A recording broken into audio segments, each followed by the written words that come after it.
আসসালামু আলাইকুম। Learn with মারুফ আহমেদের পক্ষ থেকে আপনাদেরকে স্বাগত জানাচ্ছি। আমাদের অনেকেই রিকোয়েস্ট করেছেন ইফ এরর এবং ইজ এরর ফাংশন নিয়ে কথা বলার জন্য। এইজন্যই আজকে আমরা ভিডিওটি তৈরি করছি আপনাদের জন্য। তার আগে বলে রাখি আমরা আ রেগুলারলি আপনাদের অনুরোধে এই ভিডিওগুলো তৈরি করি এবং আমাদের চ্যানেলে যে ভিডিওগুলো আছে সেগুলো যদি আপনাদের উপকারে আসে আপনারা আমাদের চ্যানেলকে ফলো করবেন, সাবস্ক্রাইব করবেন এবং কমেন্ট করবেন। আসুন আমরা শুরু করি। ইফ এরর একটা ফাংশন, ইফ এরর এবং is error. If error actually হচ্ছে তখনই আমি ব্যবহার করব যখন কোনো এররকে হ্যান্ডেল করতে হবে। এখন প্রশ্ন হচ্ছে এররটা কি? এরর হচ্ছে আমরা যখন এক্সেলে কাজ করি তখন আমার আ অগোচরে বা আমার সামনেই যদি আমি এমন কোনো ভুল করি, জেনে বা না জেনে আমি যদি ভুল করি তখন এক্সেল কিছু এরর দেখায়। আমি আপনাদেরকে একটা এরর দেখাচ্ছি। যেমন এখানে আমি একটা নেম রেঞ্জ তৈরি করেছি এবং নেম রেঞ্জের মাধ্যমে আমরা যোগ করছি। এই যোগটা কিন্তু আমরা এভাবেও করতে পারি। যেমন সাম নরমালি এভাবে যোগ করি। কিন্তু যোগ করার পর দেখেন এখানে নাম্বারস চলে আসছে। তো যারা নেম রেঞ্জ সম্পর্কে জানেন যে নেম রেঞ্জ হচ্ছে একটা আ পদ্ধতি যেখানে আমরা কোনো রেঞ্জকে নাম দিয়ে সংরক্ষণ করতে পারি। তো আমি এই নামটাকে আপাতত একটু ডিলিট করে দিতে চাচ্ছি। আমি এখান থেকে আ ফর্মুলাস, নেম ম্যানেজার এখানে একটা রেঞ্জ এর নাম দেয়া আছে। এটা আমি ডিলিট করে দিলাম। ঠিক আছে? ডিলিট করলাম, ওকে দিলাম। ওকে দেওয়ার পরে যখন ক্লোজ করলাম তখন দেখেন এখানে একটা এরর আসছে। তো এই যে ক্যালকুলেশনটাতে আমরা নামটা ব্যবহার করেছিলাম। কিন্তু আমি চাইলে কিন্তু এটা ছাড়াও করতে পারি। সাম করতে পারি। আপনারা যারা একদম আ বেসিক লেভেলে আছেন এক্সেলে বা হয়তো নতুন শুরু করেছেন তাদের জন্য আমি এটা বোঝাচ্ছি। না হলে এই সাম ফাংশন আসলে আমরা সবাই পারি কম বেশি। আচ্ছা এখন দেখেন এখানে যে এররটা আসছে, তো এররটা অ্যাকচুয়ালি এখানে নেম এরর আসছে। তো আমি কিন্তু আমার আ ভুলে আমি কিন্তু এই এররটা দেখতে পাচ্ছি। আমি কিন্তু রেঞ্জটাকে কোনো কারণে ডিলিট করে দিয়েছি। তাহলে এই যে এররটা আসছে, এইরকম এররকে হ্যান্ডেল করার জন্য আমরা ইফ এরর ফাংশনকে ব্যবহার করি। আর ইজ এরর কে আমরা ব্যবহার করি হচ্ছে, আমরা একটু এখানে লিখে দিচ্ছি হ্যান্ডলিং এই ফাইলটা আমরা আপনাদের জন্য শেয়ার করে দেব। Handling the error and provide a friendly message.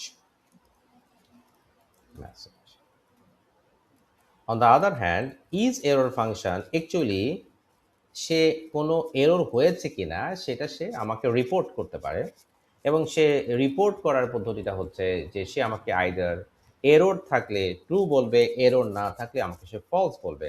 যেমন যদি এখানে অলরেডি এরর আছে, তো আমি যদি এখানে ইজ এরর ফাংশনটা ব্যবহার করি, রিটার্ন মানে দেখানো, Returns true if an error already exists. তাহলে সে ট্রু দেখাবে যখন সে কোনো এরর দেখতে পাবে। আর আদারওয়াইজ সে কি করবে? Otherwise returns false. সে ফলস রিটার্ন করবে। তো প্রথমে আমরা এইটা দেখব, তারপর আমরা ইফ এরর দেখব। আচ্ছা, তাহলে আমরা এখানে যেহেতু অলরেডি এরর আছে, তো আমরা এটাকে যদি জানতে চাই যে অ্যাকচুয়ালি এরর আছে কি নাই, আমরা অলরেডি জানি যে এরর আছে। তো এইটা আমরা যদি ইজ এরর ফাংশন দিয়ে জানতে চাই, তাহলে আমরা যখন ইজ এরর ফাংশনটা দিব এবং দিয়ে যখন আমি এইটাকে সাম ফাংশনটাকে এটার মধ্যে র‍্যাপিং করব, তখন আমরা দেখতে পাবো ট্রু আসছে। তো অ্যাকচুয়ালি এরর আছে কিনা সেটা জানার জন্য এটা করা হয় এবং এইটার ক্ষেত্রে কিছু ক্ষেত্রে আমাদেরকে ইজ এরর ফাংশনটা ব্যবহার করতে হয় যখন আমাদের জানতে হয় যে এই সেলের ভিতরে কোনো এরর আছে কিনা। আর ইফ এরর ফাংশনটা হচ্ছে এররটা হ্যান্ডেল করার জন্য। নামটা কাছাকাছি ইফ ইজ। আমাদের এক্সেলের ভিতরে ইজ দিয়ে যে সমস্ত ফাংশনগুলো শুরু হয়েছে আপনারা যদি একটু দেখেন, they are all Boolean function. Boolean function means they can return true or false only.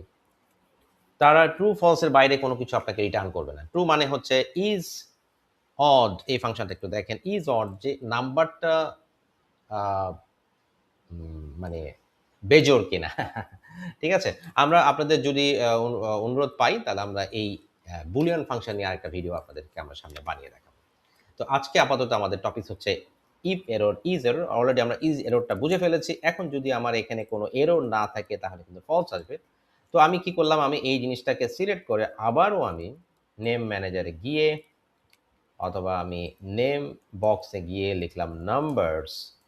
এখন দেখেন যখন সে এটা পেয়ে গেছে, নাম্বারসটা পেয়ে গেছে, তখন কিন্তু সে নেম রেঞ্জটা যখন সে পেয়ে গেছে, তখন সেটাকে ফলস দেখাচ্ছে, কারণ এখন আর কোনো এরর নাই। ঠিক আছে?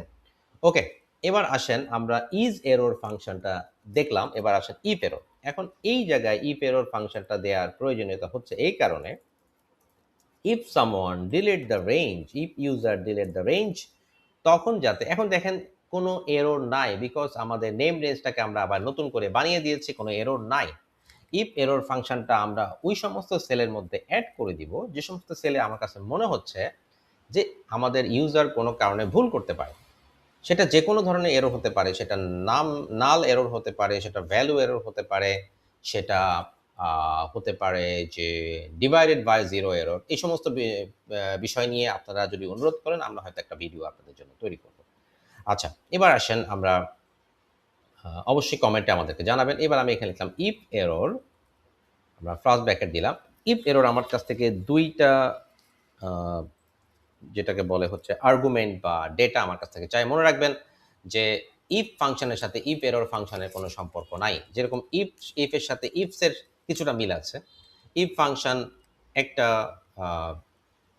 লজিককে যাচাই করতে পারে, on the other hand if function multiple লজিককে যাচাই করতে পারে। কিন্তু এই কিন্তু আসলে লজিক নিয়ে সে চিন্তিত না, সে হচ্ছে এরর নিয়ে চিন্তিত। কিন্তু সে ইফের ইফ যেভাবে কন্ডিশন বেসড কাজ করে, তার কাছে হচ্ছে লজিকটা হচ্ছে তার কাছে, এররটা হচ্ছে তার কাছে কন্ডিশন। যদি এরর থাকে তাহলে সে একটা কাজ করবে, যদি এরর না থাকে সে একটা কাজ করবে। তাহলে এখানে লেখা আছে যে ইফ এরর এক্সিস্ট, তাহলে যদি এরর থাকে না থাকে তাহলে সে ভ্যালুটা দেখাই দিবে, আর যদি এরর থাকে তাহলে সে অন্য কোনো কাজ করবে। হতে পারে সে একটা মেসেজ দেখাবে, যেমন আমি এখানে লিখে দিলাম যে দেয়ার you you deleted you might deleted the range name range। তো এই এররটা তখনই আসবে, আমি কিছুক্ষণ আগে আপনাদেরকে দেখিয়েছি যে তখনই আসবে যদি কেউ এই নাম্বারস রেঞ্জটাকে, নেম রেঞ্জটাকে ডিলিট করে দেয়। এই জন্য আমি এখানে একটা এরর মেসেজ দেখিয়েছি যে হ্যাঁ, তুমি মনে হয় এরর নাম্বার রেঞ্জটাকে, নেম রেঞ্জটাকে তুমি ডিলিট করে দিয়েছো। ওকে যখন দিলাম তখন কিন্তু কিছু আসে নাই, আমার কাছে আউটপুট আসছে হচ্ছে 81।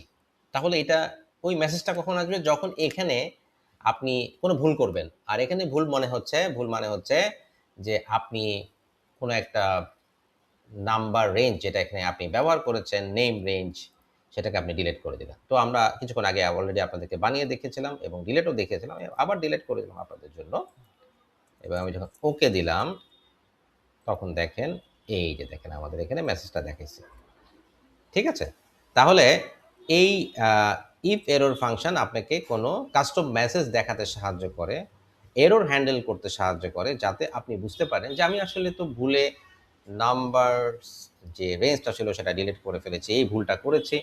এবং দেন আপনি ওইটা কি করতে পারেন, আবার আপনি তৈরি করলে আপনার ভুলটা সংশোধন হয়ে গেলে এরর মেসেজটা চলে যাবে।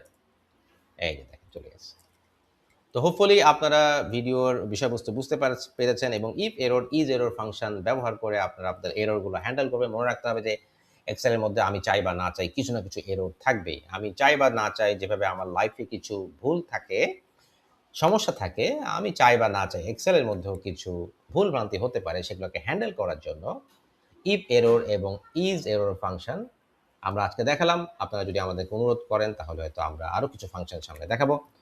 আশা করি আমাদের ভিডিওটি আপনাদের যদি পছন্দ হয় আপনারা লাইক করবেন এবং আমাদের চ্যানেলটি অবশ্যই সাবস্ক্রাইব করবেন। ভালো থাকবেন। নেক্সট ভিডিওতে দেখা হচ্ছে। আসসালামু আলাইকুম।